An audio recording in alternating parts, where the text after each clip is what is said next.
Good morning and welcome to everybody to this new masterclass of the project ETERIA, Enhanced Transborder Experiences that Rebuild Interactions of Artists.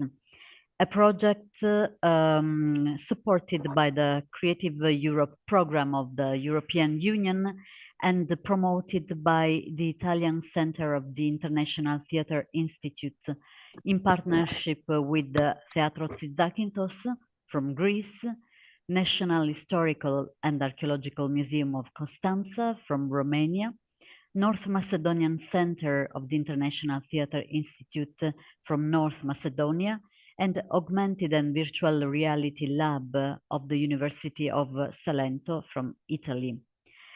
Just a few words about this project before I give the floor to our speaker of today, Dr. Cristian Cealera. ETERIA project aims to create innovative models in the field of social and community theater and conflict transformation. Two residencies were held in Greece and in Romania, and another activity, a workshop in North Macedonia, entitled Unknown Memories of Conflict, while the residencies in Romania and Greece had as topics crossroads and borders and conflict and memories. Now the last residence in Italy is about conflict and migrations. Each residence develops some specific topics and activities and pivots also around a specific female mythological figure. It was Hecate for Romania residents, Mnemosyne for Greece residents, and now for Italian residents, Hestia. There is a fil rouge between these three mythological figures. We started from the crossroads of Hecate, the three ways goddess, then went through Mnemosyne, the goddess of memory, and now we go to Hestia, the goddess of the family, of the community, and in a larger sense of the Oikos. Indeed, the title of this masterclass is Female Myth, Rebuilding the Oikos. So I'm very glad to give the floor to Cristian Cealera to know more about this myth of Hestia, her importance in ancient times, but also the importance that such female mythology can have in our contemporary world, especially nowadays in a world torn by the conflicts. And I will shortly present Cristian Cealera. Is a historian, museum educator, writer, author, documentarist, and museum operator, editor, and publisher. He has a master's degree in anthropology and European history at Ovidius University of Constanța, and he has a PhD in Oriental cults in Roman Dobrudja. He's the museum educator of the National History and Archaeology Museum of Constanța, partner of the project, and is author of several publications on Romanian cultural heritage. He's also a documentarist of several movies, like the Treasury of the Museum of Constanța, Madrid branch, the History of Romania in One Object, made for the Romanian Cultural Institute of New York. He's experienced also in several international projects. So welcome, Cristian, and I'm very pleased to give you the floor and to thank also the National History and Archaeology Museum of Constanța, who collaborated and coordinated this masterclass. Thank you.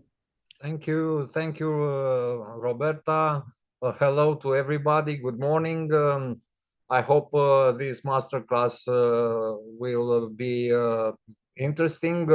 For me, the subject is very, very interesting, and the idea to analyze the female myth rebuilding the Oikos, Hestia, was very challenging, as I talked with Roberta earlier.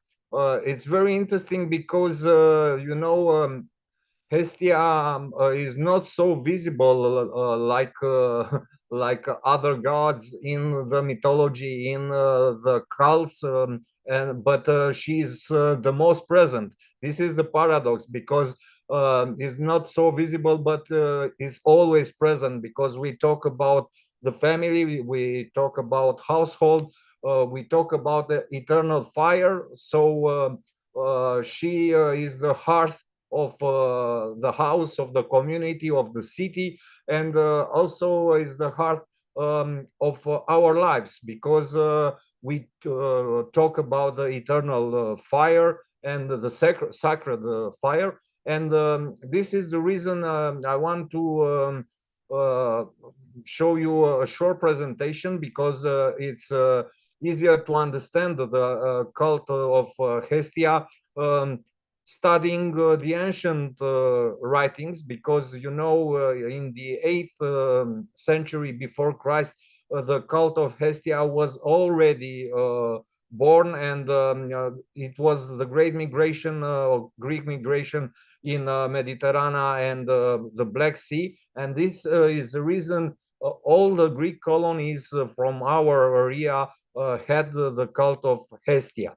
If you know, when a Greek colony in the ancient time was created, the Greeks took from their mother city mother, took the fire. Yeah, they took Hestia with them in all over the world, and when they established towns like Tomis or Histria in our parts of world, they had Hestia with them, because Hestia was the old memory, if you want. You talk about Mnemosyne, but also Hestia is the rebirth. Why the rebirth? We will see. She is the older daughter of Kronos, but also she is the younger, and these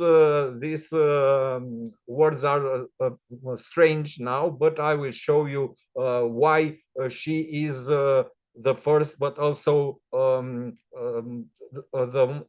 younger goddess from the Olympian area. I will try to share now. So we have this beautiful title again, and I will try. I don't know. I told you I'm not so.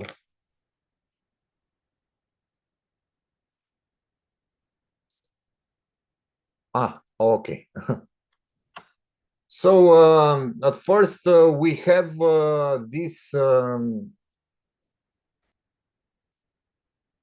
this interesting Orphic into Hestia, and you can see how they pray to Hestia, how they present it. She's a queen, yeah. She's the daughter of mighty Kronos. She's the center of the home with her vast everlasting fire. She purified the initiate of these rites, and she inspired endless youth, wealth, benevolence, and holiness. All her epithets in what we know until now, she is eternal, she is Edios, she is green, she is full of kindness and benevolence. She was a goddess who was very loved by everybody, but you will not find Hestia so often in the representations of art, but she is always with you, because she is in your house, she's in your family, she is in your country. And she is eternal, maniform, beloved, and verdant, smiling, She is always benevolent and good with people. She is the happy one. She accepts the offerings with kindness, breathe upon will soothing health. What is interesting, in the ancient writings, you will find on one ceremony, the first glass of wine was for Hestia, and also the last glass of wine was for Hestia. So the offerings were first for this goddess, and then follow the other gods. This is very interesting, and now we see the Homeric hymn to Aphrodite. You know, Aphrodite is the goddess of love. But what is interesting in this Homeric hymn, we found Hestia was not a slave to sexual love, represented by Aphrodite, and not yet the pure maiden Hestia love Aphrodite. She was the goddess of love, but not the love in the sense of Venus. And from this Homeric hymn, we find how she was the firstborn child of Kronos and Rhea, and also the youngest too, because you know the legend. Kronos swallow all his kids, yeah, and Zeus managed to free them. And Hestia was the first child who was swallowed by Kronos, and then she was the last kid who was rebirthed. This is the reason we have this paradoxal presentation. What is interesting, she decided to remain virgin, yeah. She had pretendants, yeah, and we understand Poseidon, his brother, and Apollo, his nephew, wanted to marry her, but she said no, and she prayed to Zeus to make her a virgin goddess, and this is the beginning also of the cult of Vesta. You know better than me about Vesta, because Hestia and Vesta are the same goddess. So Zeus, the father, gave her the honor, the high honor, instead of a man, and that is how she became the most important and the protector of the eternal fire, of the household. And because Hestia is a domestic, but also civic goddess, you cannot talk about a city and the administrative objectives of a city without Hestia, and we will see this later. We have a few representation of the goddess, but there are more with Vesta and with the Vestas, the virgins of Vesta, and the representation from the Greek ancient art are not so many. Now we see the Homeric hymn to Hestia, and also we have here all her attributes. She had also the name Hestia Bulaya, because you know Bule was the council of the city. Every city was every town city in ancient Greece was managed by the council, and this council Bule was performed in the center of the agora, in a place where all the time the sacred fire of Hestia was there, and this is important. Here we have also referring to Hermes, the killer, the slayer of Argus, son of Zeus and Maya, who is the messenger of blessed gods,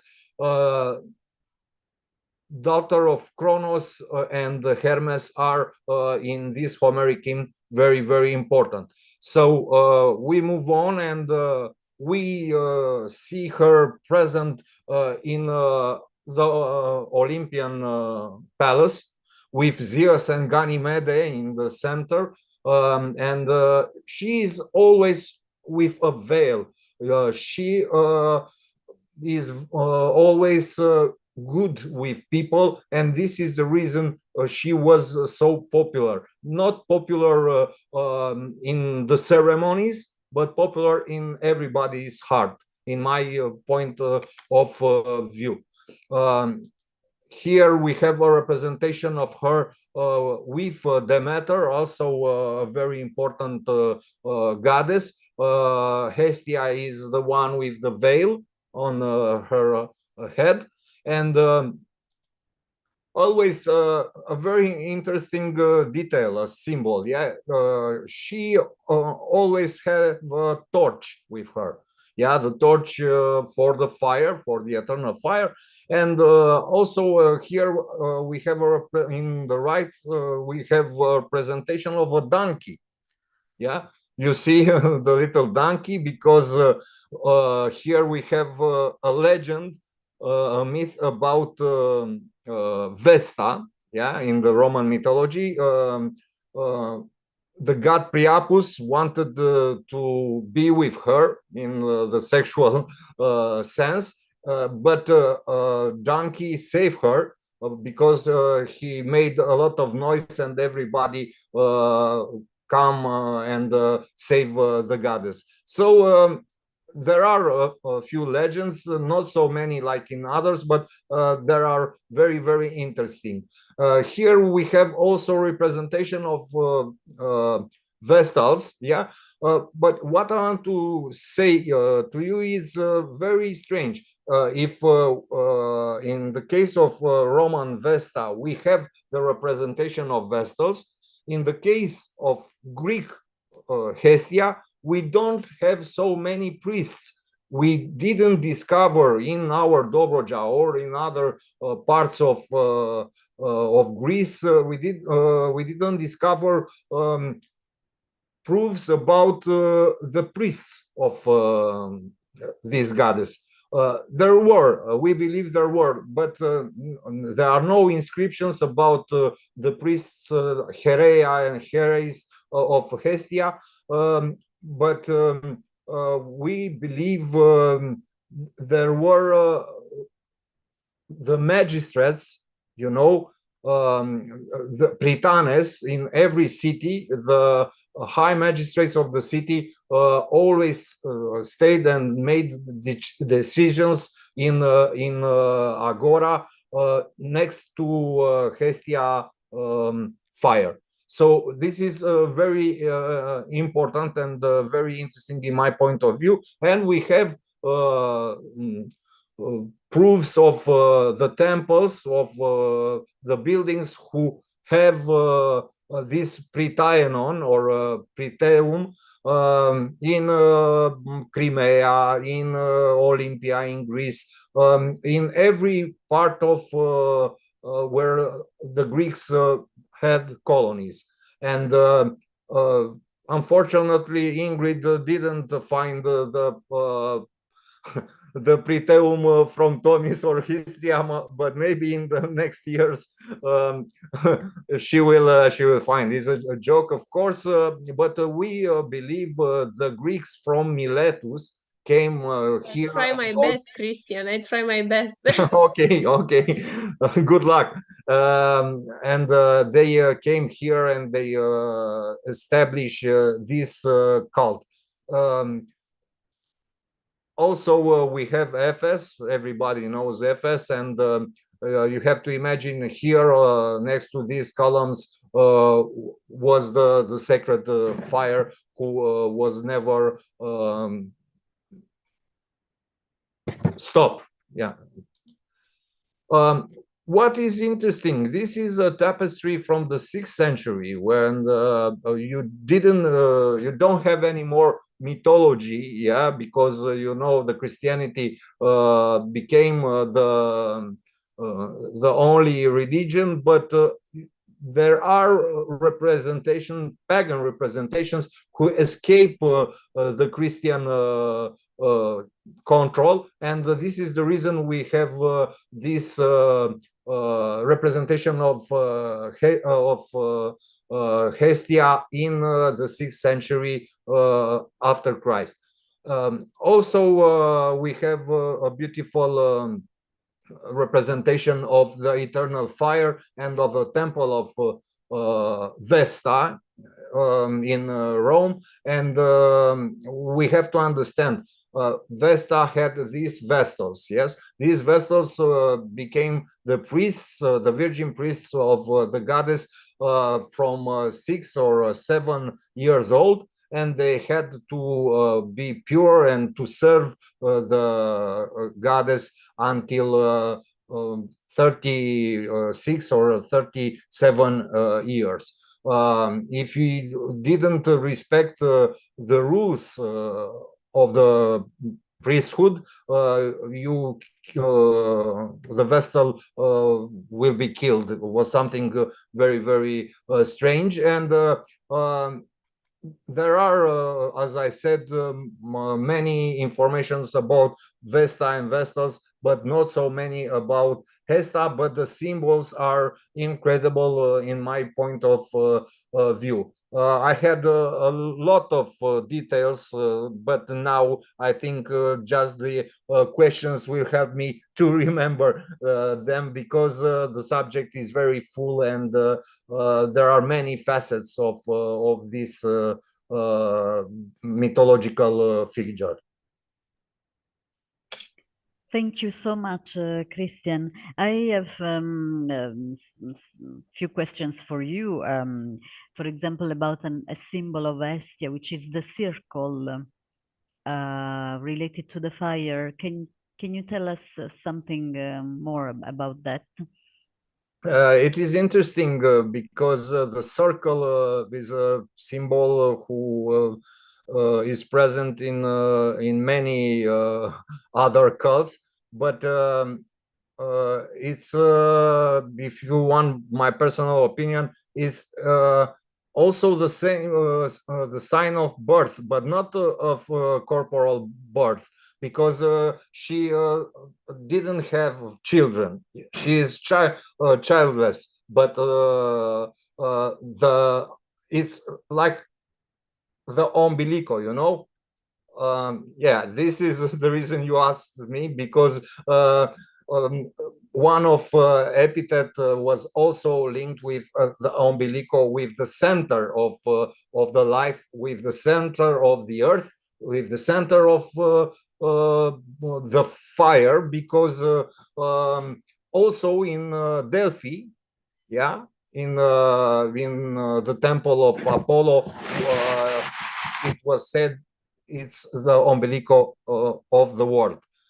So fire is an element, primordial element, and fire, earth were linked together. I believe this is the reason, so the specialist believes, so this is the umbilico, the center of the life.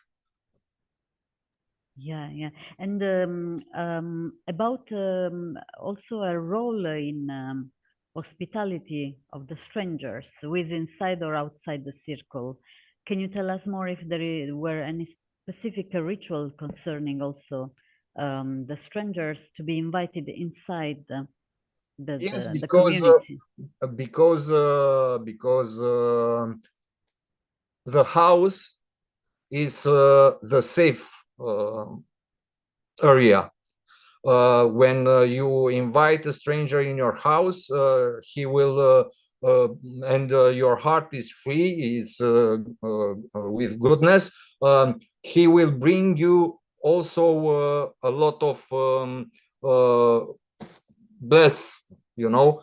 And if you have the pure heart, the one who came in your house will bring you also a lot of good things. So I think this is the reason, you know, the image of Hestia is always with good images. So there is nothing wrong about this goddess. We know from mythology the gods and goddesses made a lot of acts, yeah, good, evil. Right. Zeus was always a guy who searched for love. And there are many good and bad elements in the biography of gods, but in case of Hestia, we don't find something bad. So I didn't find until now. It is possible to be. And this is the reason it's a sacred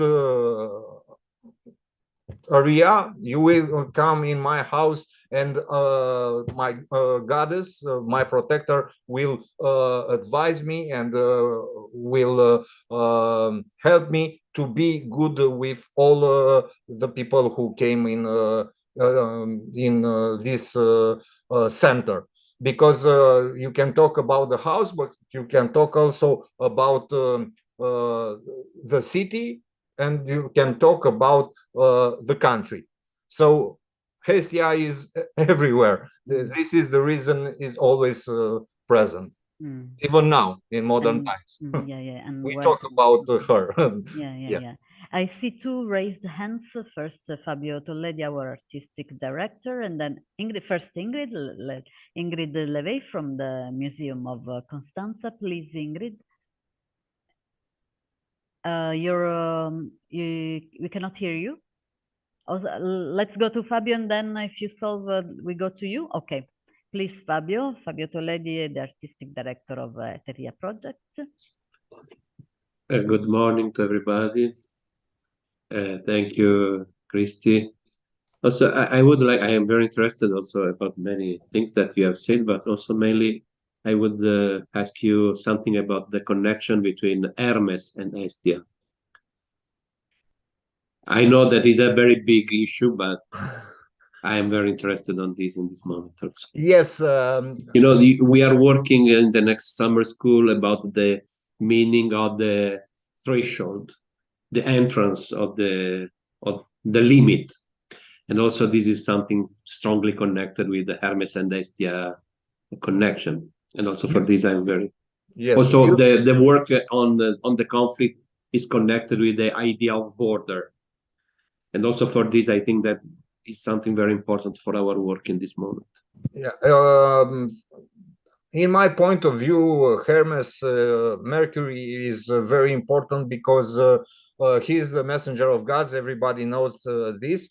And he also can provide informations to everybody about the presence of Hestia. You see it. He is present in ancient hymns, and he is not all the time present like Zeus of Jupiter, but he is also very important. In my point of view, the opening of the Hermes in every part of the world, in every direction, could be the link with Hestia, but it is possible to be wrong. It's a great problem in my point of view, but I promise I will analyze this in the future. Thank you, Fabio. Ingrid, did you solve the problem with your audio? Let's try. I hope, yes. Okay, Now you hear yes, me, no? yes, Okay, yes. perfect. Yes. So I want to answer actually at your question, Roberta, because Hestia, as we very good know, is the symbol of union. Also the symbol of the union, and the circle also is the symbol of the union because can represent of course the finite and the infinite, and the divinity, the spirit, and also Hestia is the symbol of the family. And putting these things together in a circle, every time when you have a union and a family, the symbol is the circle. So Hestia have this symbol, the circle symbol, because of the unity that is inside of the circle. Let's say this is the explanation. Yes. Okay, thank you very much, Ingrid. In symbolism, other details, yeah, I don't know. Thank you so much.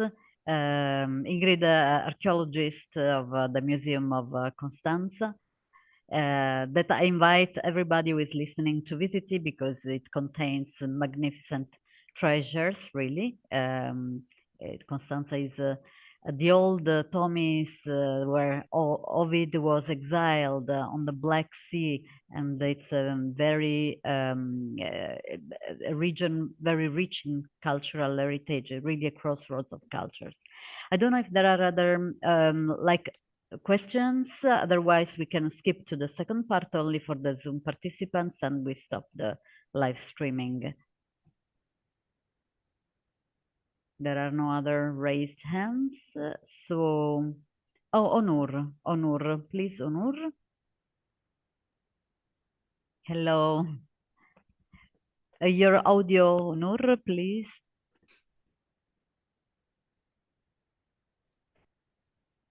Hello, everybody. Hello, Onur. Onur Wizal is one of the actors, performers involved in the co-production of ETERIA project, is participating in all the residencies. Hello, Onur, please, nice to see you. Hello, it's so nice to see you. I have one question for dear friend Christian. I catch one sentence. He said, first and last wine for honor of Hestia. Can you a little explain this more for me, please? What does it mean, and what is it? How was it? Please repeat the question. I didn't understand. I'm not hearing you very well. I catch your one sentence. First and last wine was for honor of Hestia. Yes, there are ancient texts who said the libație, the offering. You know, when you have a toast, yeah. When you hear me, hear me? Yes. When you have a toast, the first glass of wine is to Hestia, then you raise the cup in the honor of other gods, and at last, so the ancient writings said, I was not there, yeah, the last glass is also for the Hestia. So this is the reason I said the ancient writings said the first cup of wine and the last cup of wine is for this goddess.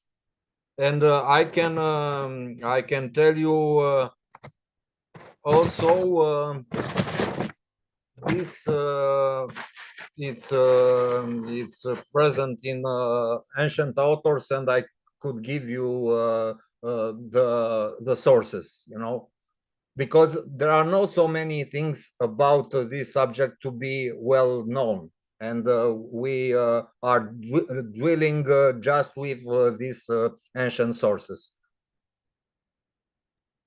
I hope my answer is okay. Of course. Thank you very much. You're welcome. You're welcome. Thank you, Onur. Thank you so much, Christian.